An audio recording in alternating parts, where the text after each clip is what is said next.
What's up, everyone? Zach here, and welcome to Taste Talk, where this week I'll be bringing you yet another Zoroark Counters Tournament Report. I got top 4 at the Jackson League Cup over the weekend with Zoroark Counters again, with just one change from my Charlotte list, but we'll get right on into it.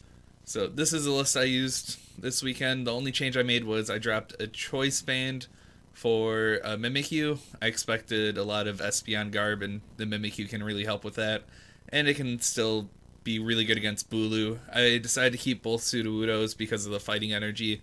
It just was kind of a little too clutch to have two Sudowoodos, so opted for two Sudowoodos and the Mimikyu, which really helped against Bulu. Didn't see any Espeon Garb, but we'll get right on into the report.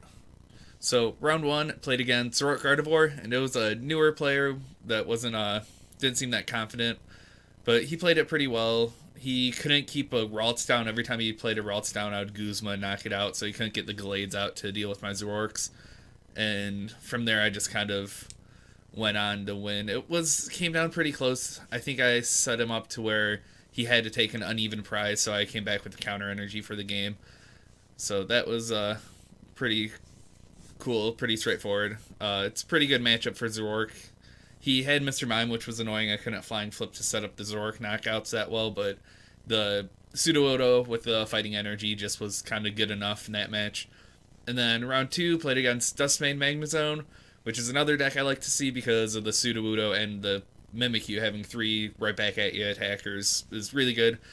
But unfortunately for him, I turn 1 Bridget, he turn 1 Bridgets, and then I N, and he proceeds to pass for 4 turns straight when I Flying Flip 2 Remoraid's to death and put enough damage on the field for Zoroark to just hit anything. So really unfortunate draws for him. Didn't see a supporter besides that turn 1 Bridget after that ends. So I end up taking that one pretty quickly. So 2-0, moving on. We had 5 rounds, and round 3 played against my little brother, Nick, playing Bulu, and he was playing just Kikabulu, I think. I don't think there's any changes from the top 4 list from last weekend. And I proceed to watch and learn him to death. It was kind of close, but I had just about everything I needed when it came down to it. Every time he was able to Nature's Judgment, I had this Sudowoodo, and every time he tapped a Wilderness, I had the Choice Band, so it just worked out in my favor, which it usually works that way. And then so I'm 3-0 heading into the 4th round, and I get down paired to Brad, who's playing Toxapex, who just barely miscut. He, at this point, was 201, and I end up taking the game. He started Dawn Wings, which is an easy 2 prizes for Zorich, and then he has to get a Lunala down. Like, the deck's really weird. It's like you're playing Elixirs, but you're Elixiring to Psychic Transfer them with the Lunala GX, and Lunala GX also gets 1 hit with Zorich with the Choice Band, so kind of just take that game.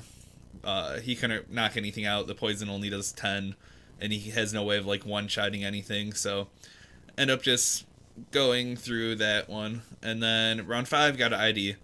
So I'm sitting at first seed going into cut at 401, which was pretty cool. So that was, I knew there was going to be a lot of Bulu. I think there was like 3 Bulus in cut, 2 Espeon Garbs, an attacking Hoopa, and something else I think I'm forgetting. But so top 8, played against my other brother Josh, playing attacking Hoopa. So it's pretty unfortunate for him. We've played that matchup before, and we know how it works, or I've played it before.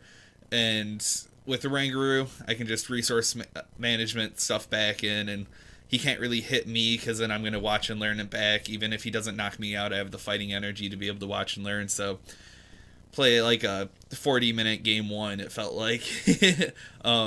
I accidentally filled my bench and couldn't get an Rangaroo down, and then I'm started Flying Flipping, which made it so he had to attack, and then I responded with Sudowoodo, so just went my favor. And then game 2 was a lot quicker, and we just kind of finished it up. So won the top 8 match, and then top 4 played against Frank, and he was playing Vikabulu, and I took a pretty close game 1, and then game 2 he went ahead quickly, which isn't always bad for Zoroark counters, but it ended up I had end him, and if he hit a Guzma or a Choice Band, he won, and he ended up hitting it. And then game 3 was another close game, and he ended up taking it. It wasn't really that exciting, or it came down to another end, and he had to find a Guzma, and he found an Ultra Ball because he had a Rangaroo down, so he got to instruct and found the Ultra Ball to grab his Lele for Guzma. And so he ended up taking the series. Really close series. It can be a little sketchy with Bulu. Like, if they get turn 2 Vikavolt and start knocking out, like, if you flying flip twice, the game's yours, but if you don't flying flip, then they can just steamroll you and make it so they can always stay at even prizes as you. But yeah, sorry for the short report tonight. Getting late. It was a long drive back from the tournament, so I think I'm just going to leave it there. So remember, like, comment, share, subscribe, all that fun stuff. Subscribing really helps us out. Almost at 2K subscribers, which is huge. So thank you for that. And yeah, we're going to have started our coverage of Forbidden Light this week. So I'm really excited to see how that's going to play out.